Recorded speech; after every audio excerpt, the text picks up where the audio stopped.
महर्षि विश्रवा को असुर कन्या कैकसी के संयोग से 3 पुत्र हुए, रावण, कुंभकर्ण और विभीषण।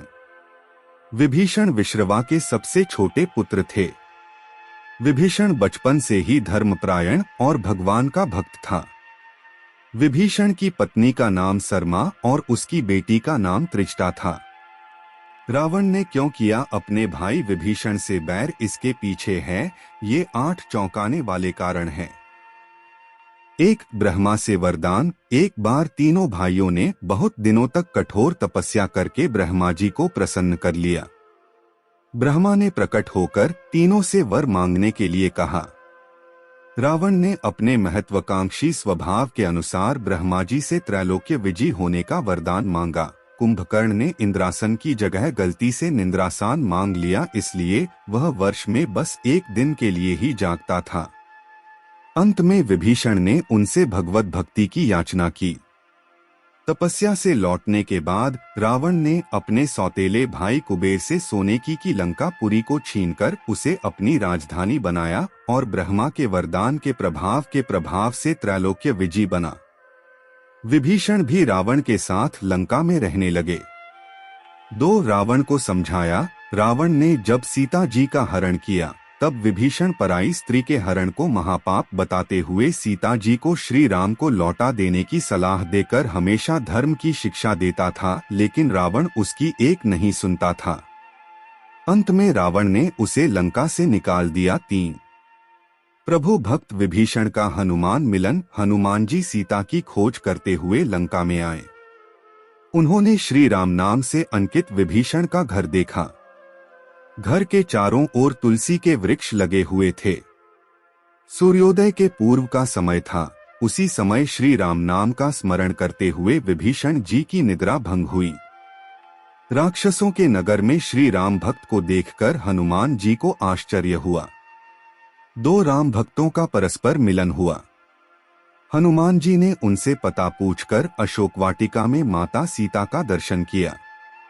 4. नहीं जला विभीषण का घर। जब हनुमान जी लंका का दहन कर रहे थे तब उन्होंने अशोक वाटिका को इसलिए नहीं जलाया क्योंकि वहां सीता जी को रखा गया था। दूसरी ओर उन्होंने विभीषण का भवन इसलिए नहीं जलाया क्योंकि विभीषण के भवन के द्वार पर तुलसी का पौधा लगा था।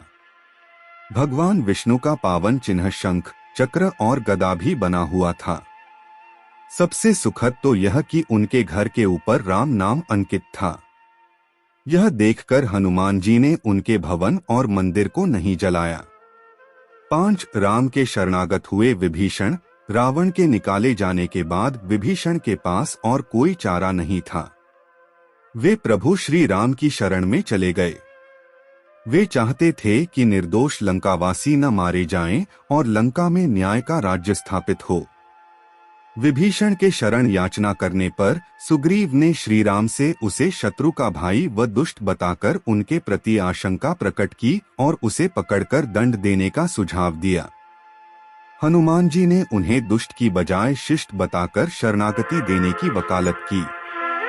इस पर श्री राम जी ने विभीषण को शरणागति न देने के सुग्रीव के प्रस्ताव को अनुचित बताया और हनुमान जी से कहा कि आपका विभीषण को शरण देना तो ठीक है किंतु उसे शिष्ट समझना ठीक नहीं है।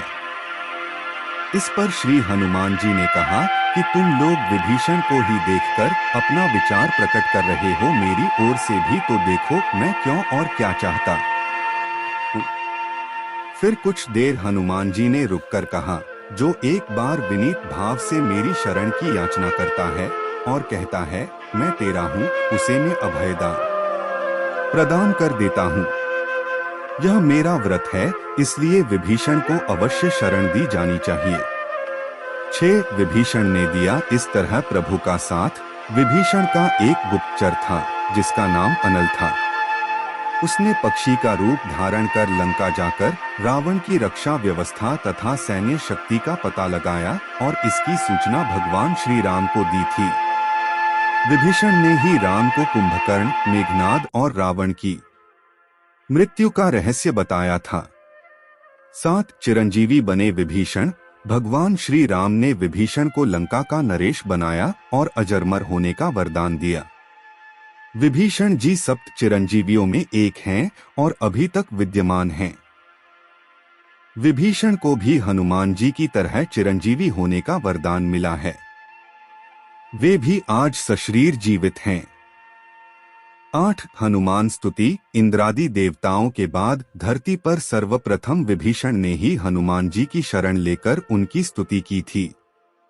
विभीषण ने हनुमान जी की स्तुति में एक बहुत ही अद्भुत और अचूक स्तोत्र की रचना की है। विभीषण द्वारा रचित इस स्तोत्र को हनुमान वडवानल स्तोत्र कहते हैं। हनुमान की शरण में भयमुक्त जीवन। हनुमान जी ने सबसे पहले सुग्रीव को बाली से बचाया और सुग्रीव को श्री राम से मिलाया। फिर उन्होंने विभीषण को रावण से बचाया और उनको राम से मिलाया। हनुमान जी की कृपा से ही दोनों को ही भयमुक्त जीवन और राजपद मिला। इसी तरह हनुमान जी ने अपने जीवन में कई राक्षसों और साधु संतों को भयमुक्त और जीवन मुक्त किया है।